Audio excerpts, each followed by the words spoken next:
Now here is the afternoon and evening times. So here we have 13 heures. 13 heures mean 1 p.m. We have 13. Why? Because we are using 24 hours format.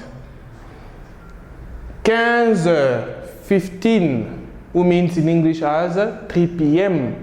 We have 16 heures et quart, means 4:15 or quarter past 4. We have 17 heures et demie, who means 5:30.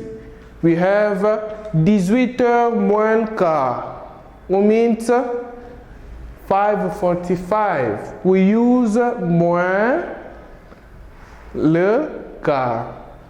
We have 8:50. We say 21 heures moins 10.